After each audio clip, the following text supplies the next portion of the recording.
Hi hello ನಮಸ್ತೆ G Kannada ನ್ಯೂಸ್ನ digital ಕಂಟೆಂಟ್ಗೆ ಸ್ವಾಗತ. ನಾನು ಪ್ರಭುದೇವ್. ಭಾರತದ ಪ್ರತಿಯೊಂದು ದೇವಾಲಯವು ತನ್ನದೇ ಆದ ಇತಿಹಾಸ, ಸಂಸ್ಕೃತಿ ಮತ್ತು ಆಧ್ಯಾತ್ಮಿಕತೆಯನ್ನ ಹೊತ್ತಿದೆ. ಆದರೆ ದೇವಾಲಯವನ್ನ ನೋಡಿದ ತಕ್ಷಣ ನಮ್ಮ ಕಣ್ಣಿಗೆ ಮೊದಲು ಬೀಳೋದು ಅದರ ಭವ್ಯವಾದ ಗೋಪುರ. ಅನೇಕರು ಅದನ್ನ ಕೇವಲ ಅಲಂಕಾರಕ್ಕಾಗಿ ನಿರ್ಮಿಸಿದ ಎತ್ತರದ ಕಟ್ಟಡ ಅಂತ ಭಾವಿಸ್ತಾರೆ. ಆದರೆ ಗೋಪುರದ ಪ್ರತಿಯೊಂದು ಕಲ್ಲು, ಪ್ರತಿಯೊಂದು ಶಿಲ್ಪ ಮತ್ತು ಅದರ ಪ್ರತಿಯೊಂದು ವಿನ್ಯಾಸದ ಹಿಂದೆ ಸಾವಿರಾರು ವರ್ಷಗಳ ವಾಸ್ತುಶಿಲ್ಪ, ಆಗಮಶಾಸ್ತ್ರ ಮತ್ತು ವೈಜ್ಞಾನಿಕ ಚಿಂತನೆ ಅಡಗಿದೆ. ಹಾಗಾದರೆ ದೇವಾಲಯದ ಗೋಪುರವನ್ನ ಯಾಕೆ ನಿರ್ಮಿಸ್ತಾರೆ? ಗೋಪುರ ಮತ್ತು ವಿಮಾನದ ನಡುವಿನ ವ್ಯತ್ಯಾಸವೇನು? ಗೋಪುರವನ್ನ ನೋಡೋದ್ರಿಂದಲೇ ಪುಣ್ಯ ಸಿಗುತ್ತದೆ ಎಂದು ಆಗಮಗಳು ಯಾಕೆ ಹೇಳ್ತವೆ? ಧ್ವಜಸ್ತಂಭ, ಕಳಶ ಮತ್ತು ಶಿಖರಗಳ ಹಿಂದೆ ಅಡಗಿರುವ ನಿಜವಾದ ಅರ್ಥವೇನು? ಸಂಪೂರ್ಣ ಮಾಹಿತಿಯನ್ನ ಈ ವಿಡಿಯೋದಲ್ಲಿ ತಿಳಿದುಕೊಳ್ಳೋಣ. ಮೊದಲಿಗೆ ಗೋಪುರ ಅಥವಾ ವಿಮಾನ ಎಂದರೇನು? ದಕ್ಷಿಣ ಭಾರತದ ದೇವಾಲಯಗಳಲ್ಲಿ ನಾವು ನೋಡುವ ಗರ್ಭಗುಡಿಯ ಮೇಲಿರುವ ಎತ್ತರದ ರಚನೆಯನ್ನ ವಿಮಾನ ಅಂತ ಕರೆಯಲಾಗುತ್ತೆ. ಅನೇಕರು ಇದನ್ನೇ ಗೋಪುರ ಅಂತ ಕರೀತಾರೆ. ಆದರೆ ವಾಸ್ತುಶಿಲ್ಪದ ದೃಷ್ಟಿಯಿಂದ ಗರ್ಭಗುಡಿಯ ಮೇಲಿರುವ ಭಾಗವನ್ನ ವಿಮಾನ ಅಥವಾ ಶಿಖರ ಅಂತ ಕರೆಯಲಾಗುತ್ತೆ. ದೇವಾಲಯದ ಪ್ರವೇಶ ದ್ವಾರದ ಮೇಲಿರುವ ಎತ್ತರದ ಕಟ್ಟಡವನ್ನ ಸಾಮಾನ್ಯವಾಗಿ ರಾಜಗೋಪುರ ಅಂತ ಕೂಡ ಕರೆಯಲಾಗುತ್ತೆ. ದೇವಾಲಯದ ಪ್ರಮುಖ ದೈವ ನೆಲೆಸಿರುವ ಗರ್ಭಗುಡಿಯ ಮೇಲೆ ವಿಮಾನ ನಿರ್ಮಾಣವಾಗಿರೋದ್ರಿಂದ ಇದನ್ನ ದೇವಾಲಯದ ಅತ್ಯಂತ ಪವಿತ್ರ ಭಾಗವೆಂದು ಪರಿಗಣಿಸಲಾಗುತ್ತೆ. ಗೋಪುರದ ಧಾರ್ಮಿಕ ಮಹತ್ವ. ಆಗಮಶಾಸ್ತ್ರಗಳ ಪ್ರಕಾರ ದೇವಾಲಯದ ವಿಮಾನವನ್ನ ದರ್ಶನ ಮಾಡೋದು ದೇವರ ಮುಖವನ್ನ ದರ್ಶನ ಮಾಡಿದಷ್ಟೇ ಪುಣ್ಯವನ್ನ ನೀಡುತ್ತೆ ಅಂತ ನಂಬಲಾಗಿದೆ. ಅದಕ್ಕಾಗಿಯೇ ಅನೇಕ ಭಕ್ತರು ದೇವಾಲಯ ಪ್ರವೇಶಿಸುವ ಮೊದಲು ಗೋಪುರಕ್ಕೆ ನಮಸ್ಕಾರ ಮಾಡ್ತಾರೆ. ದೇವಾಲಯದಲ್ಲಿ ಗರ್ಭಗುಡಿ, ವಿಮಾನ, ಧ್ವಜಸ್ತಂಭ ಮತ್ತು ಬಲಿಪೀಠ ಇದ್ದಾಗ ಮಾತ್ರ ಅದನ್ನ ಪೂರ್ಣ ದೇವಾಲಯವೆಂದು ಪರಿಗಣಿಸಲಾಗುತ್ತೆ. ಈ 4 ಅಂಶಗಳು ದೇವಾಲಯದ ಆಧ್ಯಾತ್ಮಿಕ ಶಕ್ತಿಯ ಕೇಂದ್ರಗಳೆಂದು ಪರಿಗಣಿಸಲಾಗುತ್ತೆ. ಗೋಪುರದ ಹಿಂದೆ ಇರುವ ವಾಸ್ತುಶಿಲ್ಪ. ದೇವಾಲಯದ ವಿಮಾನವನ್ನ ಕೇವಲ ಅಲಂಕಾರಕ್ಕಾಗಿ ನಿರ್ಮಿಸಿಲ್ಲ. ವಾಸ್ತುಶಿಲ್ಪ ಮತ್ತು ಶಿಲ್ಪಶಾಸ್ತ್ರದ ಪ್ರಕಾರ ಅದು ಮಾನವ ದೇಹವನ್ನ ಪ್ರತಿನಿಧಿಸುವ ರೀತಿಯಲ್ಲಿ ವಿನ್ಯಾಸಗೊಳಿಸಲಾಗಿದೆ.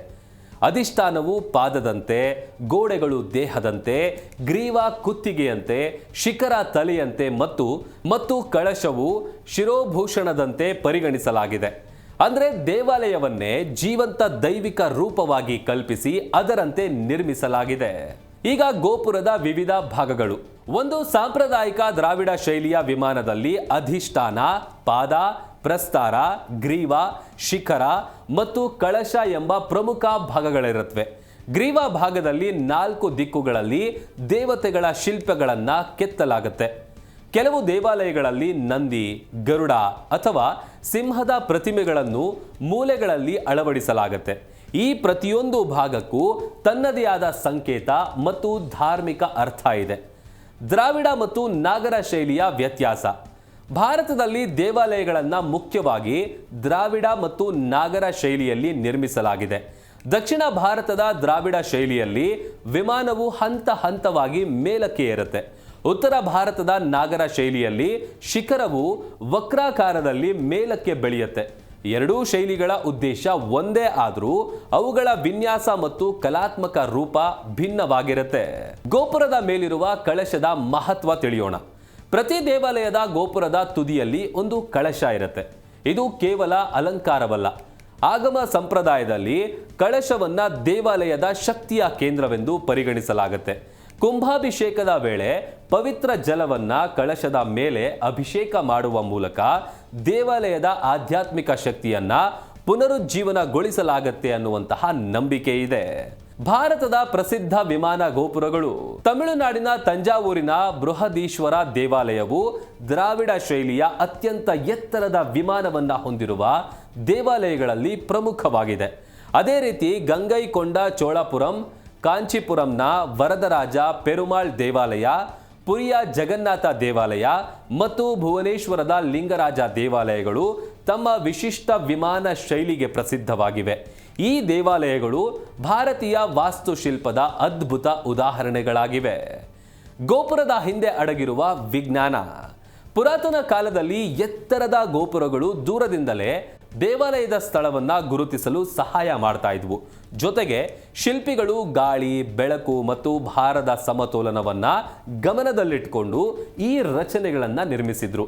1000 ವರ್ಷಗಳ ಹಿಂದೆಯೇ ನಿರ್ಮಿಸಿದ ಅನೇಕ ಗೋಪುರಗಳು ಇಂದಿಗೂ ದೃಢವಾಗಿ ನಿಂತಿರುವುದು ಭಾರತೀಯ ವಾಸ್ತುಶಿಲ್ಪದ ಅದ್ಭುತತೆಯನ್ನ ತೋರಿಸುತ್ತೆ. ದೇವಾಲಯದಲ್ಲಿ ಧ್ವಜಸ್ತಂಭದ ಮಹತ್ವದ ಬಗ್ಗೆ ತಿಳಿಯೋಣ. ಧ್ವಜಸ್ತಂಭವು ದೇವಾಲಯದ ಪ್ರಮುಖ ಅಂಗಗಳಲ್ಲಿ ಒಂದಾಗಿದೆ. ಇದು ಸಾಮಾನ್ಯವಾಗಿ ಗರ್ಭಗುಡಿ ಮತ್ತು ಬಲಿಪೀಠದ ಮಧ್ಯೆ ಇರುತ್ತೆ. ಆಗಮ ಶಾಸ್ತ್ರದ ಪ್ರಕಾರ ದೇವಾಲಯದ ಶಕ್ತಿಯನ್ನ ಸೂಚಿಸಲು ಸಂಕೇತವಾಗಿ ಇದನ್ನ ನಿರ್ಮಿಸಲಾಗುತ್ತೆ. ದೇವಾಲಯದ ಆರಂಭ ಮತ್ತು ಅಂತ್ಯ ಎರಡಕ್ಕೂ ಇದು ಪವಿತ್ರ ಗುರುತಾಗಿ ಕಾರ್ಯನಿರ್ವಹಿಸುತ್ತೆ. ನಮಸ್ಕಾರ ಯಾಕೆ ಮಾಡಬೇಕು? ಅನೇಕ ಭಕ್ತರು ಗರ್ಭಗುಡಿಗೆ ಹೋಗುವ ಮೊದಲು ಧ್ವಜಸ್ತಂಭಕ್ಕೆ ನಮಸ್ಕಾರ ಮಾಡ್ತಾರೆ. ಇದು ದೇವರ ಸನ್ನಿಧಿಗೆ ಪ್ರವೇಶಿಸುವ ಮೊದಲು ವಿನಯ ಮತ್ತು ಗೌರವವನ್ನ ಸೂಚಿಸುವ ಸಂಪ್ರದಾಯ ಆಗಿದೆ. ದೇವಾಲಯದ ಆಧ್ಯಾತ್ಮಿಕ ವಾತಾವರಣಕ್ಕೆ ಮನಸ್ಸನ್ನ ಸಿದ್ಧಗೊಳಿಸುವ ಹಂತ ಎಂದು ಆಗಮಗಳು ವಿವರಿಸುತ್ತವೆ. ವೈಜ್ಞಾನಿಕ ದೃಷ್ಟಿಕೋನ: ಸಾಂಪ್ರದಾಯಿಕ ದೇವಾಲಯದ ಗಂಟೆಗಳನ್ನ ಪಂಚಲೋಹ ಅಥವಾ ವಿಶೇಷ ಲೋಹಗಳ ಮಿಶ್ರಣದಿಂದ ತಯಾರಿಸಲಾಗುತ್ತೆ. ಅವುಗಳಿಂದ ಉಂಟಾಗುವ ಶಬ್ದ ಕೆಲವು ಕ್ಷಣಗಳವರೆಗೆ ಪ್ರತಿಧ್ವನಿಸುತ್ತೆ. ಇದರಿಂದ ಸುತ್ತಮುತ್ತಲಿನ ವಾತಾವರಣದಲ್ಲಿ ಶಬ್ದ ಅಲೆಗಳು ಹರಡಿ ಮನಸ್ಸು ಶಾಂತವಾಗಲು ಸಹಾಯ ಮಾಡಬಹುದು ಅಂತ ಕೆಲ ಅಧ್ಯಯನಗಳು ಸೂಚಿಸುತ್ತವೆ. ದೇವಾಲಯದ ಗೋಪುರ ಕೇವಲ ಕಲ್ಲಿನಿಂದ ನಿರ್ಮಿಸಿದ ಎತ್ತರದ ಕಟ್ಟಡವಲ್ಲ. ಅದು ಶಕ್ತಿ, ವಾಸ್ತುಶಿಲ್ಪ, ಶಿಲ್ಪಕಲೆ ಮತ್ತು ಭಾರತೀಯ ಸಂಸ್ಕೃತಿಯ ಸಂಕೇತ. ಗರ್ಭಗುಡಿಯಿಂದ ಕಲಶದವರೆಗೆ ಪ್ರತಿಯೊಂದು ಭಾಗಕ್ಕೂ ತನ್ನದೇ ಆದ ಅರ್ಥ ಇದೆ.